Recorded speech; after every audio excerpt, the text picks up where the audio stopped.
সুপ্রভাত বন্ধু, চলে এসেছি গাছের কথা ফুলের কথা ইউটিউব চ্যানেলে। আজকে আমি আপনাদের সাথে যে বিষয়টি শেয়ার করব সেটা হলো চেরি গাছের পূর্ববর্তী বা ফুল আসার পরবর্তী পরিচর্যা বা চেরি গাছের মাটি, এই সমস্ত বিষয় নিয়ে আলোচনা করব।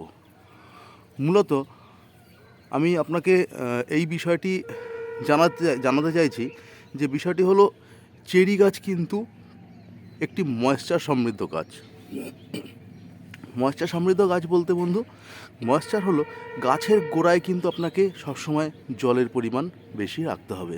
এটা কিন্তু আপনাদেরকে সবথেকে বেশি পরিমাণে খেয়াল রাখতে হবে বন্ধু। আসলে আমরা গাছটা হয়তো আপনারা দেখতে পাচ্ছেন, আমি একটু দেখানোর চেষ্টা করি।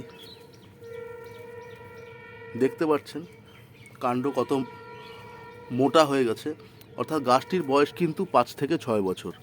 অর্থাৎ এই 5 থেকে 6 বছর ধরে কিন্তু আমি গাছটির পরিচর্যা করছি। অর্থাৎ এই 5-6 বছরের অভিজ্ঞতা আমি আজকে আপনাদের সাথে শেয়ার করব। প্রত্যেক বছরই কিন্তু আমি গাছে প্রচুর পরিমাণে ফল পাই।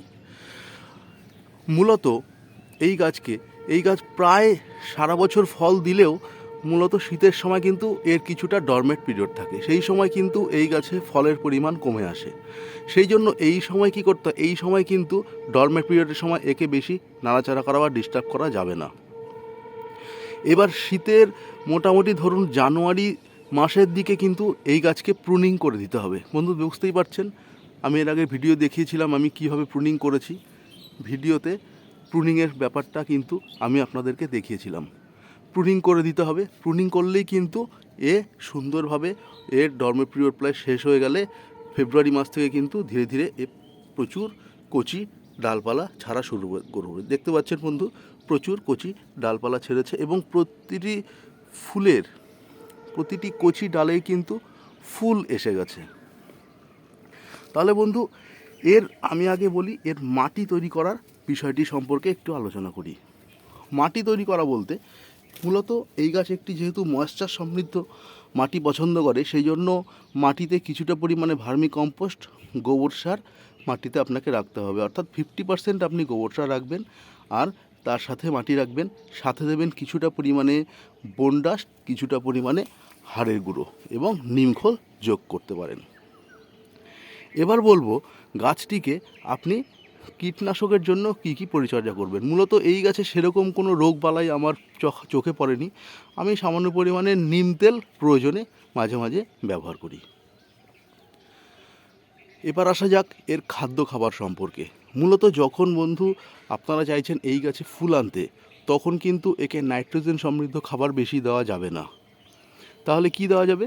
একে দিতে হবে কিছুটা পরিমাণে আপনি ভার্মি কম্পোস্ট দিতে পারেন, সাথে দেবেন কলার খোসা ভেজানো জল বা কলার খোসা গুঁড়ো করা ডাস্ট। অর্থাৎ তাতে কি থাকবে, পটাশ সমৃদ্ধ খাবারও পাবে। আর এবার দিতে হবে একে দিতে হবে কিছুটা পরিমাণে বন ডাস্ট থেকেও প্রচুর পরিমাণে ফসফরাস পেয়ে যাবে। দিতে পারেন ঘরোয়া পদ্ধতিতে। আমি দেখিয়েছিলাম কিভাবে পেঁয়াজের জল থেকে আপনি সালফার তৈরি করতে পারেন, সেই সমৃদ্ধ জলও একে মাঝে মাঝে দিতে পারবেন। তাহলে কিন্তু এর থেকে আপনি প্রচুর পরিমাণে ফুল এবং ফল পাবেন। দেখুন বন্ধু, সবে কিন্তু গুটি থেকে ফল আসা, ফুল থেকে চলে এসছে, ফল অলরেডি চলে এসেছে। এখন কিন্তু এরা ধীরে ধীরে ফলে পরিণত হয়ে যাবে। আর 15 দিন অন্তর অন্তর আপনারা কিন্তু একে মিরাকুলান স্প্রে করতেই পারেন। মিরাকুলান কী হবে, মিরাকুলান একটি গাছের ব্যালেন্স খাবার। এর মধ্যে প্রচুর পরিমাণে আপনার অনুখাদ্য এবং বিভিন্ন ধরনের মিনারেল থাকছে, যা গাছকে একটি ব্যালেন্স আহার সমৃদ্ধ পূরণ করবে। এবং একে 1 লিটার জলে 1 ml মিশিয়ে আপনি এই গাছে যদি মিরাকুলান স্প্রে করেন, তাহলে কিন্তু এতে আপনারা অনেক অনেক বেশি ভালো রেজাল্ট পাবেন। আমি পেয়েছি, তাই আপনাদের সাথে বিষয়টি শেয়ার করলাম। খেয়াল রাখবেন গাছের গোড়া যেন ময়েশ্চার থাকে, ভেজা থাকে। দেখুন বন্ধু, গাছের গোড়ায় কিন্তু ময়েশ্চার রাখতে হবে, ভেজা রাখতে হবে। তাহলে কিন্তু একটিও গুটি ঝরে যাবে না বা ঝরে যাওয়ার সম্ভাবনা কমে যাবে। গাছের গোড়ায় যেন জল থাকে, এই বিষয়টি কিন্তু আপনাদের বারে খেয়াল রাখতে হবে। এই ছিল মোটামুটি আজকের চেরি গাছের জন্য আমার এই সামান্য টিপস বা কিছু পদ্ধতি।